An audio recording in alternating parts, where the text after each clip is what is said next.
Welcome to Academic Gain Tutorials. In this video, we will discuss about how a cash register works step by step. First, the cashier enters the items into the cash register by scanning the product barcode or by typing the item price manually using the keypad. This is the starting point of the sales transaction. Next, the cash register reads or records the price of each item.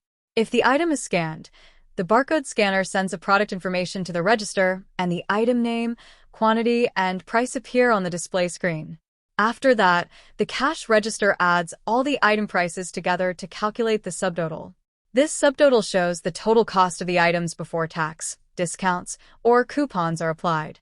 Then, the system automatically applies any sales tax, discount, coupon, or price adjustment.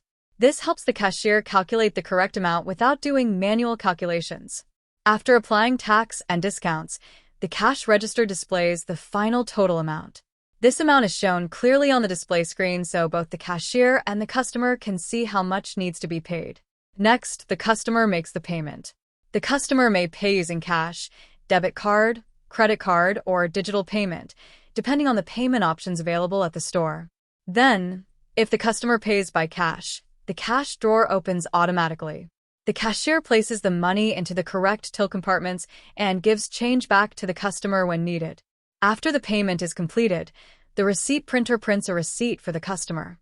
At the same time, the cash register saves the sale data for business records, daily reports, and future checking.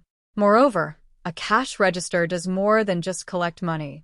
It records sales transactions, calculates totals accurately, stores cash securely, and prints receipts and daily reports. Finally, at the end of the day, the register helps count total sales, check the cash in the drawer, and create a sales summary report.